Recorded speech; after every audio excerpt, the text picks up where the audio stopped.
में सिर्फ और सिर्फ हिमालय में मिलता है, ऐसा हमने कहीं पढ़ा। और उस हिमालय की सबसे खूबसूरत वादी काठमांडू से चलकर आए हम सबके नेपाल के अभिभावक गार्जियन केशवमान शाक्य साहब, संघरत्न शाक्य साहब, आप लोगों का भी भारत भूमि पे मैं स्वागत और अभिनंदन करता हूं।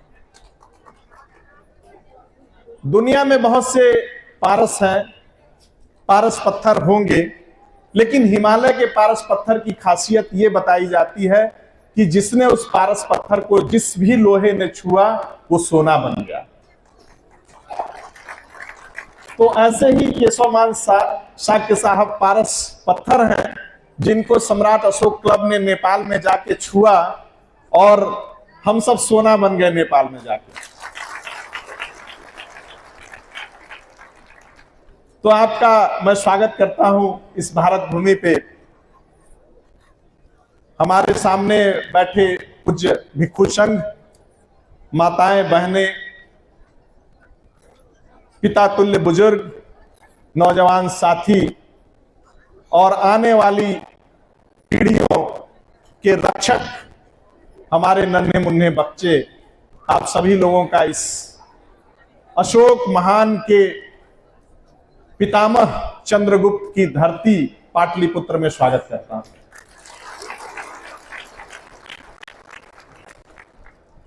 साथियों, दुनिया में बहुत से व्यक्ति राजा बनते हैं, लेकिन कुछ लोग के पास जब शक्ति आती है तो वो निरंकुश हो जाते हैं। लेकिन दुनिया का एक ऐसा शासक जिसके पास शक्ति आई तो उसने शासन नहीं किया, उसने लोगों के शरीर पे शासन नहीं किया, बल्कि लोक कल्याणकारी राज्यों को कैसे स्थापित किया जाए, कैसे संचालित किया जाए, उसके लिए दुनिया को एक सूत्र दे दिया। और उस महान राजा अशोक की जयंती आज हम लोग इस पाटलिपुत्र में मना रहे हैं। यह बड़े गर्व का विषय है। लेकिन भारत की एक कमी है, मैं देखता हूं कि लोग अपने पूर्वजों को, अपने शहंशाहों को जिन्होंने अच्छे कार्य किए, उनको बहुत जल्दी भूल जाता है। जो जिस समय हम लोग इस भारत भूमि पे बुद्ध और अशोक को भूल चुके थे, उस समय ज्योतिपुंज के रूप में हम लोगों के बीच श्रीलंका से अनागरिक धम्मपाल आते हैं, जिनकी परिपाटी को हमारे बीच हमारे धर्मगुरु शिवली महाथेरो जी आगे बढ़ा रहे हैं। आप उनके जनरल सेक्रेटरी हैं। और अगर अनागरिक धम्मपाल इस भारत भूमि पे नहीं आए होते तो जिस बोध गया को लेके आप सभी इतने चिंतित और परेशान हैं, शायद उसकी पहचान हुई होती या नहीं, इसकी कल्पना मत कीजिए आप लोग। तो जिस समय अनागरिक धम्मपाल इस भारत भूमि पे आए और बौद्ध गया और भारत के बहुत से बौद्ध अवशेषों को उन्होंने खोजा, वो समय इतना आसान नहीं था, बहुत कठिन दौर था। लेकिन उस कठिन दौर में भी श्रीलंका के भिक्षु अनागरिक यहां आते हैं और अपने कर्तव्यों का निर्वहन करते हैं और आपकी विरासत को आपको सौंप के जाते हैं।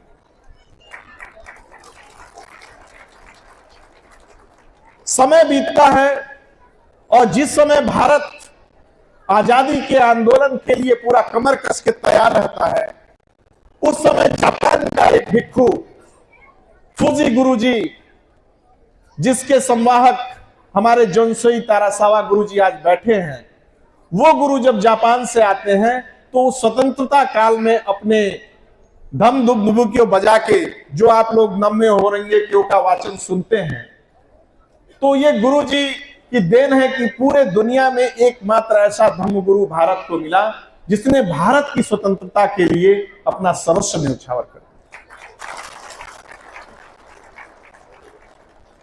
और वो गांधी जी से मिलते हैं और गांधी को अहिंसा का पाठ पढ़ाते हैं। गांधी उनके बहुत अच्छे मित्र हैं। इसकी चर्चा किताबों में बहुत कम आप लोगों को मिलेगी पढ़ने को, कि गांधी जी के पास जो अहिंसा का सूत्र मिला था वो फूजी गुरु जी की ही देन थी, वो बौद्ध गुरु की ही देन थी कि जो उन्होंने अहिंसा को अपनाया। उनके दिल में भी अहिंसा रहा होगा, मैं ऐसा नहीं कह सकता, लेकिन जो मंत्र बुरा मत देखो, बुरा मत सुनो और बुरा मत बोलो, जो 3 बंदरों की कथा आप लोग देखते हैं, जो बच्चे हमारे पढ़ते होंगे स्कूल में, वो कॉन्सेप्ट और वो विचार बुद्धिज्म का है। अभी हाल ही में करीब 3-4 साल पहले चीन की एक नदी सूख गई, अचानक सूख गई, तो उसमें से उस तरह के एक पत्थर की संरचना मिली, उसमें बुद्ध मिले और ये 3 तरह के बंदर मिले। और जो इस तरह की परिकल्पना, इस तरह के पुरातात्विक चिन्ह उस पत्थर पे मिले, तब इस बात को और भी प्रामाणिकता मिल गई कि ये जो संदेश था वो बुद्धिज्म का ही संदेश था। छत्तीसगढ़ में भी ऐसा ही बना हुआ एक आधुनिक काल का एक कॉन्सेप्ट है और वहां भी ऐसी कलाकारी है जो 3 बंदरों की कहानी को कहता है। तो बहुत सी चीजें हैं जिनको हम आप नहीं जानते, वो जानने का एक माध्यम हमारे पास नहीं था। लेकिन धन्य है वो ब्रिटिशर्स, धन्य है वो पुरातत्ववेत्ता जिन्होंने भारत के गौरवशाली अतीत को दुनिया के सामने रख दिया। और हम लोगों को धन्यवाद देना चाहिए अलेक्जेंडर कनिंघम का, वाडेल का, जिन्होंने सम्राट अशोक महान की थाती को, कुम्हरार हो, चाहे वो आगम कुआं हो या बुलंदी बाग हो, सब जगह खोल खोद के दे दिया। उन्होंने तो अपना काम कर दिया, लेकिन क्या हम अपना काम कर रहे हैं? उन्होंने तो परिचय करा दिया कि ये भारत की विरासत है, ये दुनिया की विरासत है, दुनिया के ज्ञान का केंद्र भारत था। लेकिन क्या भारत के लोग सही में अपनी कर्तव्यों की परिकल्पना, सही में अपने कर्तव्यों को क्या निर्वहन कर रहे हैं? आप अपने दिल पे हाथ रख के इस बात को पूछिएगा और पाइएगा कि जिस पाटलिपुत्र में आप बैठे हैं, उस सम्राट अशोक महान के पितामह चंद्रगुप्त मौर्य ने क्या परिकल्पना की है। और सोचिए कि 500 साल बाद जब फाहियान आते हैं, वेनसोंग आते हैं, तो ये लिखते हैं कि यहां के दरबार ऐसा मालूम पड़ता है कि ये किसी इहलोक के नहीं बल्कि असुरों ने इसको बनवाया है। कोई साधारण व्यक्ति नहीं बनवाया है, ये असुर ही ऐसा निर्माण कर सकते हैं। सोचिए कि उस समय तक उसकी खूबसूरती 500 साल बाद भी जो है उन्होंने लिखा। और एक चीज ये भी लिखा कि सम्राट अशोक महान ने इसी पाटलिपुत्र में एक स्तूप बनवाया और स्तूप के बगल में 30 हाथ ऊंचा एक अशोक स्तंभ, धम्म स्तंभ का उन्होंने जिक्र किया है। हम लोग अभी अपनी भाषा में उसको अशोक स्तंभ कहते हैं, लेकिन उस समय पुरातत्ववेत्ताओं ने, चीनी यात्रियों ने उसको धम्म स्तंभ कहा है। वो धम्म स्तंभ वो देख के गए और उस समय भी इस पाटलिपुत्र के लोग, इस मगध के लोग राजा अशोक की लिखी हुई बात को पढ़ते और समझते और उसका अर्थ बताते थे।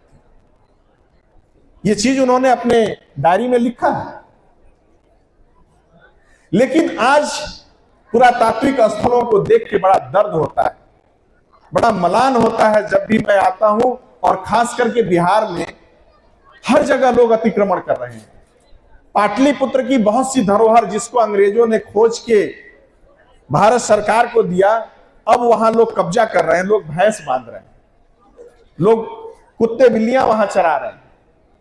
तो ऐसी श्रद्धा हो गई है, तो वैसे लोगों को समझाया जाना चाहिए। तो मैं कह रहा था कि बुद्ध और अशोक, इस भारत के पास 2 ऐसी थाती है जिसका अगर व्यक्ति पालन करे, अगर बनना चाहे तो बड़े आसानी से बन भी सकता है। लेकिन अगर न बनना चाहे तो बहुत कठिनाई के बाद कभी बन भी नहीं सकता। और इन्होंने वो सूत्र दिए हमें, बुद्ध ने वो मार्ग दिए कि कोई भी व्यक्ति बुद्ध बन सकता है। वैसे ही राजा अशोक ने किसी भी राजा के लिए, किसी भी व्यक्ति के लिए राजा होने की वो सारे फार्मूले दे दिए। उनके स्तंभों में उन्होंने स्पष्ट लिख दिया कि एक राजा को चिरस्थायी राजा कैसे बने रहना संभव है। उन्होंने अपने अभिलेखों में लिखा है, अपने शिलालेखों में लिखा है। तो आज के राजाओं के लिए तो प्रेरणा की बात है। और जो युवा अगर चाहते हैं देश की सेवा करना, उनके लिए भी वो प्रेरणा की बात है। अशोक होना आसान नहीं है, बहुत कठिन है, बहुत कठिन है। लेकिन इतना भी कठिन नहीं कि अगर आप चाहें तो आप अशोक के जीवन का एक हिस्सा जी न सकें। अशोक अपने अभिलेखों में लिखते हैं कि हमने 256 रातें राजमहल के बाहर बिताई। तो जो लोग अगर ऐसा करेंगे, अपने लक्ष्य के लिए अपने जीवन के महत्वपूर्ण रात और दिन देंगे, उनको निश्चित ही अशोक जैसा पराक्रम हासिल हो सकता है।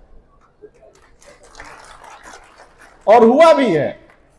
राजा हर्षवर्धन ने बहुत तप किया, बहुत परिश्रम किया, तब दुनिया के लोग आज भी कहते हैं कि भारत में अंतिम जो बौद्ध राजा थे वो राजा हर्षवर्धन थे।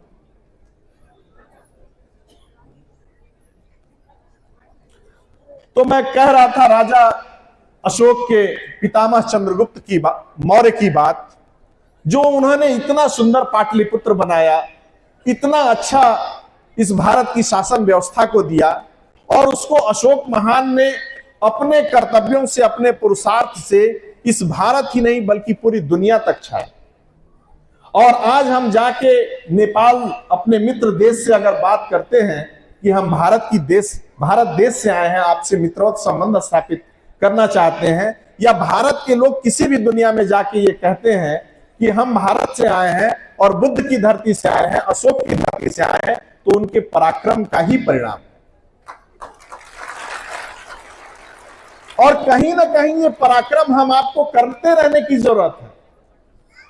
पूरी दुनिया में लोग ऐसा जानते और मानते और चाहते भी हैं कि भारत के लोग आए और बुद्ध और अशोक को उसी भाषा में, उसी शैली में, जिस तरह से वो निस्वार्थ भाव से पूरी दुनिया में शांति, सौम्य, साहस और कार्यकुशलता स्थापित किए, उस तरह से लोग स्थापित करें, बिना किसी छल प्रपंच के।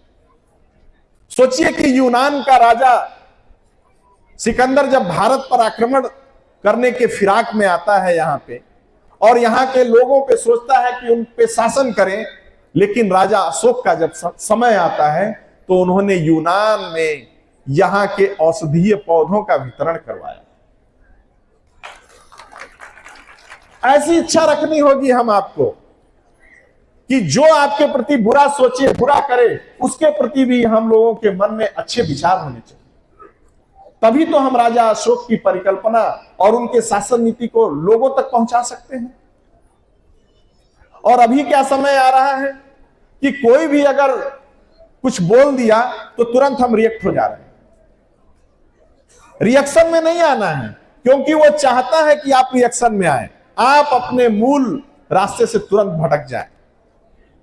लेकिन मैं आप लोगों से निवेदन करता हूं कि सम्राट अशोक क्लब का 30 साल